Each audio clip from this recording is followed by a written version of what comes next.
SynGAP land. My name is Michael Graglia, and this is episode 136 of SynGAP 10, 10-minute weekly briefing of the you need to know about SynGAP1. It's not 10 minutes anymore, and it's barely weekly, but it is what it is. Life has gotten very crazy over here. Not because my home life is crazy, thanks to Nortriptyline, that is calming down a little bit. I'll should talk about Tony at the end, but really, the work of SRF has just gotten very involved and exciting. And I'm going to tell you about two publications, one of which is massively exciting. I'm going to ask you to do one survey, and I'm going to tell you about what I did yesterday, Friday, when I went to UCSF, and then I'm going to give you a quick blurb on repurposing, and then I'm going to remind you to learn about NASHA, and then we're going to finish talking about Sprint for SynGAP. There's a lot to cover, so I'm going to move as quickly as possible. There's a survey out of UCB. It's 5 to 10 minutes. Please do it. Link is syngap.fun/QOL24. Just while you're listening to this podcast, if you're sitting in front of a computer, syngap.fun/QOL24. Go in, consent, say yes, boom, boom, boom. Does your loved one have seizures? Yes. All the basics. Do the survey. Let's talk about the paper by Wiltrout, Brimble, and Podori. The paper by Wiltrout, Brimble, and Podori finally hit the press, and I was so very happy to hear it. And the headline here is thank you to our donors and thank you to every single person who signed up for Ciitizen. This paper was written when there were 147 people in Ciitizen. So SRF started an instance of Ciitizen for SynGAP, right? We were the first rare disease group to believe in Ciitizen, and I begged everybody to sign up, and 147 of you did. Now that number is closer to 200. And then I said, we are collecting so much data. We need somebody who's credible to take this data and analyze it and tell the world what it means. So we gave a grant to our friends at Boston Children's Hospital. Dr. Ann Podori there is the head of epilepsy genetics. She's a force. She's phenomenal. Everyone respects her. I said, Ann, could you do this? She said, yeah, I've got a fellow who wants to work on these kinds of diseases. Let me get her involved. And that was Dr. Kim Wiltrout. So we gave a grant to Ann and put Kim on the case, and Kim has been analyzing this data. And so Kim Wiltrout is the first author. Ellie Brimble, who was at Ciitizen, is a genetic counselor, is also on our SAB, is the second author, and Dr. Podori is the third author. And this paper is beautiful. It says, here's N of 147, and here are the symptoms of SynGAP patients. Here are the drugs these patients are on. Here are the way they present. Here's when they develop seizures, this, that, and the other thing. It is a must read. Historically, the paper here has been Vlaskamp 2019, written by Dr. Sheffer and company. Also a phenomenal paper. And really, this paper reinforces a lot of what we saw in Vlaskamp. It's a must read. Every SynGAP parent, you need to read this paper. I don't read science. This is all about kids with SynGAP. Read the paper. Understand where your kid sits. And then take the paper and give it to your clinician. I don't think if you can't access the PDF online, which most people can't because we're not scientists, send an email to info@curesyngap1.org. We will send you the PDF. Every SynGAP family needs to have this paper. It's a massive accomplishment. The data comes from Ciitizen, which SRF started. It comes from patients, which SRF recruited, and it was done. The analysis was done by a researcher that SRF funded. This is all of us working together, raising money, giving our data, giving our time. For this beautiful paper to be in the literature. And now, when all of us and the thousands of people who are going to be diagnosed next go to their doctors will have a paper based on 150 of our medical records to help them understand this disease. Guys, this is massive. It's a huge accomplishment. I'm really proud of SRF. This was a major effort. Go team.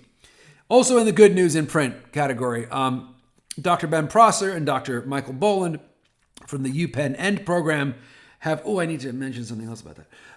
Have written a really beautiful piece declaring sort of their position on working on STXBP1 and SynGAP1. So as you know, there was a large grant given to Penn and CHOP to work on these two diseases. Did not come from us.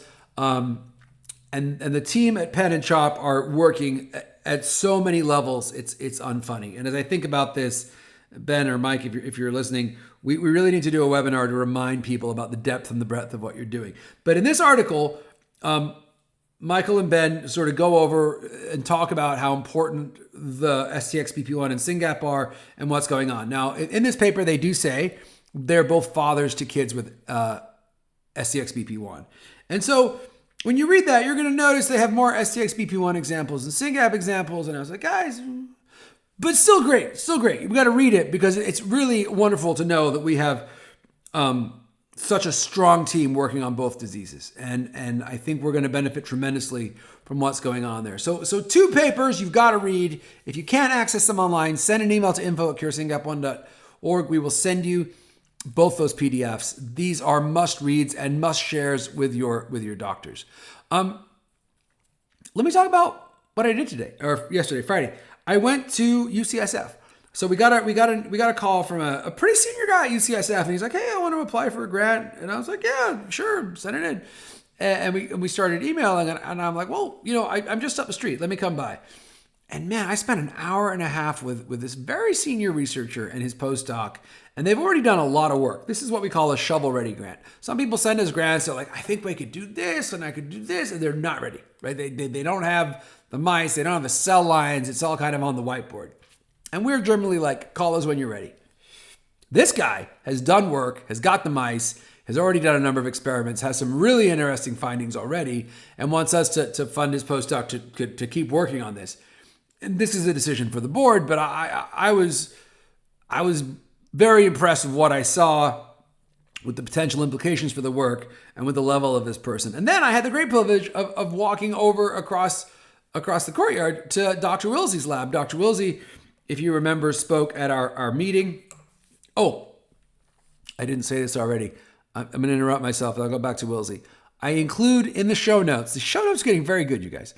I include in the show notes not only a link to the paper by Dr. Wiltrout, but a link to her talk at our conference in December. So she spoke about a lot of these findings, but it's beautifully laid out in the paper. So if you're like, who is this lady? What's going on? Watch her talk at our conference and then download that paper, get the paper, share it with your physicians. Okay, back to Dr. Wilsey. Dr. Wilsey from UCSF also spoke in December. I share the link in the show notes. And she and people in her lab are doing some incredible work on SynGAP that I'm not going to talk about right now.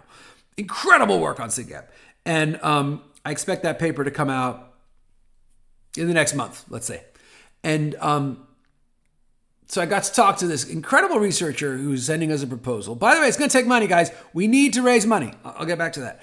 And then I got to walk across the courtyard and go see Dr. Wilsey and say, how's the paper coming? Had an amazing chat with her and her team. And what's going to happen in both of those labs, because I push people. Don't think I see a scientist and say, ooh, science, let's fund it. I don't do that. I say, explain to me how this is going to help us get better drugs into kids faster. Better drugs into kids faster. That's what I say every time. And I pushed Dr. Wilsey and team on this. And to be clear, I think Dr. Wilsey is amazing. But I was like, come on, when's the paper coming out? When's this happening? And we just had an amazing conversation. So I'm really pumped. I'm really pumped that, like, when we started this 5 years ago, we were like, oh gosh, we gotta do Ciitizen. We spent so much time with Ciitizen. Oh, please, let's write a paper. Now I got people coming at me from every angle. We're gonna work on the cilia. We're gonna work on the other stuff. There's so much going on, guys. Be excited. Be excited. There's a lot of rare diseases out there desperately trying to get researcher attention. That is not us right now. What we need to do right now is manage the incredible flow of things before us, and there's a lot. Speaking of which, one of the reasons I have been drowning the past 2 weeks is repurposing. To remind you, and I've spoken in these previous episodes, Dr. Grinspan is doing the Ravicti trial. The Ravicti trial is for people with motor seizures willing to travel to New York. If you're interested in being in that trial, please email me, mike@curesyngap1.org. You have to have countable motor seizures. You have to be willing to go to New York. I think the child has to be before puberty. So I think we're dealing with 12, but I could be making that up. I think that's pretty full. I think we have that almost enrolled, but if you're still interested, send me an email. So there's the Ravicti trial, which is 4-phenylbutyrate. And then we have people who are doing butyrate off-label, which I've talked about before. And don't worry, there'll be a blog about this. And then there's rare base identified Nortriptyline, which is available in the US. And a few of us are talking to doctors about doing that. And then there's Acetylleucine, which Dr. Chow talked about. Again, I've talked about this in previous episodes. But in all these cases, guys, there's at least one patient doing something. There's a bunch of us thinking about, okay, how could we, in an organized way, get more patients doing this? There's doctors and clinicians and researchers. There's emails flying all over the world. And there's a lot of people on the SRF side, some our scientists, Catherine and Lindsay and others, and some parents, me and Virginie and Lauren and Beata's dealing with the European side of things, and Katrine. It's nuts. I could start a whole other organization just for repurposing. So hang tight. We're also working to write some blogs that really lay this out for people, because people are asking a lot of great questions. But the reason SRF exists is to find better medicines for our kids. And there's a number of companies. I'm never sure which number to use, because some people are under NDA and some people aren't under NDA, and some people under NDA really care about it, and some are like, whatever. It's very confusing. Call it roughly 10, right? Companies working on precision genetic therapies for SynGAP1. And that's great news, but it's going to take a while. We're talking years. 2 years, 3 years, 4 years, I don't know, but years. Repurposed drugs are on the shelf right now, and we know they're safe for humans because they're already used for something else. We're going to repurpose them. We're going to say, hey, this also works for SynGAP. A lot of work to find that. And with the donations you've raised, we have worked with Rarebase and with Dr. Chow from Utah to identify, Acetylleucine and Nortriptyline. But now we got to figure out how to get this into humans. Now we got to figure out how to partner. We figured out how to partner with researchers. Now we got to partner with clinicians and in an appropriate way, test these drugs in humans. It's really exciting, but it's really complicated, and nothing's free, right? So massive amounts of work, right? So just think about the week I've just had, right? UCB, hey, do this survey. Cool. We got Boston. Hey, finally, here's the paper. Boom, it's beautiful. Penn. Oh yeah, here's another publication talking about SynGAP. Oh, I got to read that too. UCSF. Day full of meetings where my mind was blown repeatedly. And then I got my phone ringing off the hook because we got people writing articles about repurposed drugs, and we got to really make sure that we've gotten this right.